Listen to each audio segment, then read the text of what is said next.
On the first Muharram, a great Muslim, a close companion of the Prophet Muhammad sallallahu alaihi wasallam, the second Khalifa, Amirul Mu'mineen Umar bin Khattab radhiyallahu ta'ala anhu was martyred.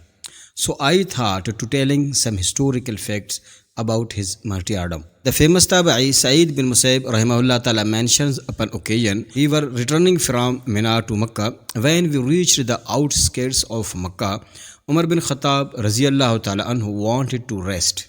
He took some sand and made a pillow out of it. Before he lay down, he made a dua. Allahumma inni as'aluka shahadatan fi sabilika wa mautan fi baladi rasulika. The incident leading to the martyrdom of Umar bin Khattab radhiyallahu ta'ala anhu was that there was a Zoroastrian slave of the famous Sahabi Mughira bin Shu'bah radhiyallahu ta'ala anhu. Abu Lolo was a very skilled carpenter. He would work and give a portion of his wealth to his master. Upon occasion, he came to Umar bin Khattab radhiyallahu ta'ala anhu and complained that the amount he had to give to his master was excessive. Umar radhiyallahu ta'ala anhu said, I will speak to Mughira, I will get back to you. And Umar radhiyallahu ta'ala spoke to Mughira radhiyallahu ta'ala anhu and came to the calculation that the amount he, Abu Lolo, had to give to his master wasn't excessive. When Abu Lolo came back, Umar radhiyallahu ta'ala informed of his decision. Abu Lolo became enraged and he said, O Umar, is your justice for everyone in this world beside me? And then he would go around Medina and say, Umar has eaten my liver. Once Umar radhiyallahu ta'ala was walking by and he saw Abu Lu'lu and he, Umar radhiyallahu ta'ala said, I heard you make a great windmills. Make me a windmill. He said sarcastically, I will make you a windmill that the world will speak about. Umar radhiyallahu ta'ala turned back and said to his companions, do you know what he is alluding to?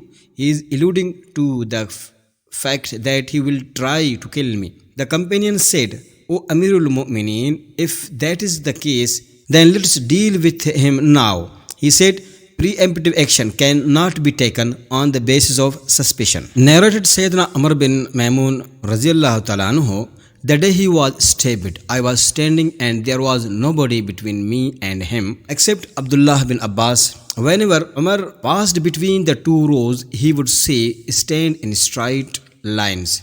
When he saw no defect, he would go forward and start the prayer with takbir.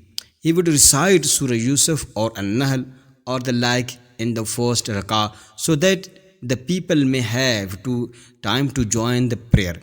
As soon as he said takbir, I heard him saying, the dog has killed or eaten me. Abu Lolo was hidden in the mihrab and he had bought a two-edged knife which was dipped in poison. Abu Lolo jumped out and stabbed him, Amirul Mu'mineen, a number of times and stabbed all the persons he passed by on the right and left till he stabbed 13 persons, out of whom 7 died. When one of the Muslims saw that, he threw a cloak on him. Realizing that he had been captured, the Abu Lu'lu killed himself. Umar held the hand of Abdurrahman bin Auf and let him lead the prayer. Those who were standing by the side of Umar saw what I saw, but the people who were in the other parts of the masjid did not see anything, but they lost the voice of Umar and they were saying, Subhanallah, Subhanallah. Glorified be Allah. Abdurrahman bin Auf lead the people a short prayer. When they finished the prayer, Umar said, O Ibn Abbas, find out who attacked me. Ibn Abbas kept on looking here and there for a short time and came to say, the slave of Mughira. On that, Umar said, the craftsman. Ibn Abbas said, yes. Umar said, may Allah curse him. I did not treat him unjustly. All praises are for Allah, who has not caused me to die at the hand of a man who claims himself to be a Muslim.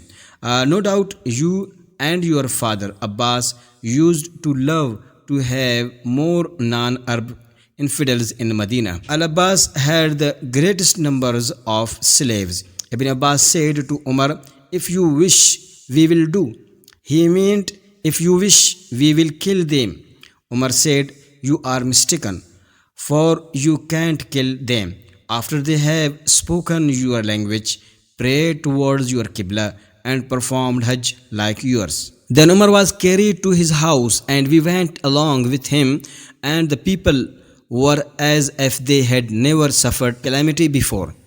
Some said, do not worry, he will be alright soon. Some said, we are afraid that he will die. Umar radiallahu ta'ala would become conscious then unconscious, and upon occasion he became unconscious for a very long period.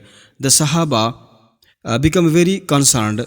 One person said, inform Amirul Mu'mineen, it is time of Salah. For I swear by Allah, if he has once of life left in his soul, he will respond. They said, As-Salah ya Amirul Mu'mineen, As-Salah ya Amirul Mu'mineen. As soon as they said this, Umar radiallahu ta'ala got alarmed. He regained consciousness. The first thing he asked was, have the people prayed? And they informed him, yes, O Amirul Mu'mineen. He said, La Islam liman taraqa salah. There is no Islam for the person who disregards prayer. Then an infusion of dates was brought to him, and he drank it, but it came out of the wound of his belly. Then milk was brought to him, and he drank it, and it also came out of his belly. The people realized that he would die. He went to him, and the people came praising him. A young man came saying, O chief of believers, receive the glad tidings from Allah to you due to your company with Allah's messenger and your superiority in Islam, which you know. Then you become the ruler, and you ruled with justice, and finally you have been martyred. Umar said, I wish that all these privileges will counterbalance my shortcoming, so that I will neither lose nor gain anything. When the young man turned back to leave, his clothes seemed to be touching the ground. Umar said, call the young man back to me. When he came back, Umar said, O son of my brother, lift your clothes, for this will keep your clothes clean and save you from the punishment of your Lord. Umar then said to Abdullah, go to Aisha, the mother of believers, and say, Umar is paying his salutation to you, but don't say the chief of the believers, because today I am not the chief of the believers, and say, Umar bin Khattab asks the permission to be buried with his two companions, the Prophet sallallahu alaihi wasallam and Abu Bakr radiallahu ta'ala anhu. Abdullah greeted Aisha and asked for the permission for entering, and then entered to her and found her sitting and weeping. He said to her, Umar bin Khattab is paying his salutation to you and asks the permission to be buried with his two companions. She said, I had the idea of having this place for myself, but today I prefer Umar to myself. When he returned, it was said to Umar, Abdullah bin Umar has come. Umar said, make me sit up. Somebody supported him against his body, and Umar asked Abdullah, what news do you have? He said, O chief of believers, it is as you wish. She has given the permission. Umar said, praise be to Allah. There was nothing more important to me than this. So when I die, take me and greet Aisha and say, Umar bin Khattab asks the permission to be buried with the Prophet, and if she gives the permission, bury me there, and if she refuses, then take me to the graveyards of the Muslims. The people said to Umar, O chief of believers, appoint a successor. I do not find anyone more suitable for the job than the following persons or group whom Allah's messenger had been placed with before he died. Then Umar radiallahu ta'ala mentioned Ali, Uthman, Az-Zubair, Talha, Sa'ad, Abdul Rahman bin Auf, and said, Abdullah bin Umar will be a witness to you, but he will have no share in the rule.